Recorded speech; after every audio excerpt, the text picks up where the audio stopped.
Čarter letovi veoma su važni za širenje turističke sezone. U nacionalnom avioprevozniku Air Montenegro kažu da su zadovoljni brojem tih letova u prethodnom periodu, te da su oni odlična uvertira za uvođenje redovnih linija. Ove godine je bilo zanimljivo tržište Jermenije, a planiraju napređenje tržišta Izraela i Egipta. Osim toga, u pregovorima su sa Poljskom o povećanju broja letova.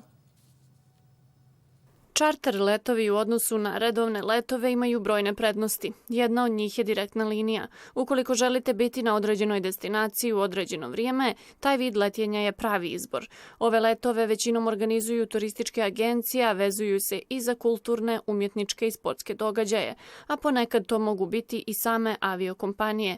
Air Montenegro obavlja čarter letove tokom čitave godine, a broj letova raste tokom ljetnje sezone.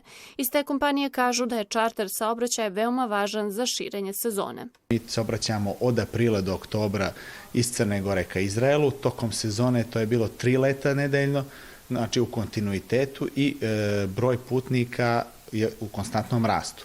Očekivanja su najveća isto sa toga tržišta u narednom periodu. Osim tržišta Izraela koje pokriva najduži period, imamo i druga tržišta koje pokušavamo da razvijamo. Ove godine su zanimljiva tržišta bila tržište Jermenije i Jerevana.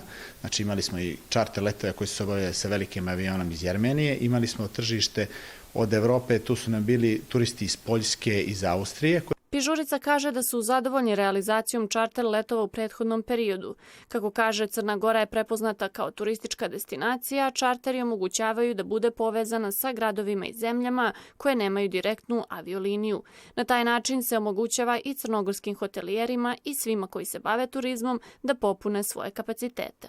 Vi sa čarterom možete da razvijate određena tržišta.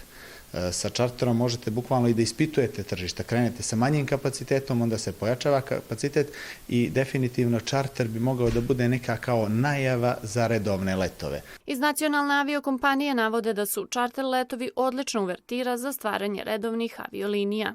Nakon toga, kada generišete već određenu klijentelu sa novim putnicima, vi bi mogli da dođete i do otvaranja redovne linije između tih dva grada, dvije države ili kako god, uglavnom samo da se što bolje poveže Crna Gora sa Evropom, Crna Gora sa Bliskim istokom, sa svim potencijalnim tržištima sa kojima nemate redovan let, odradite čarter, 1 godinu, 2 radite čartere, onda se stekne određena masa putnika i oni mogu da dovedu do toga da se razvija redovna linija koja će omogućiti bolju povezanost između dvije države.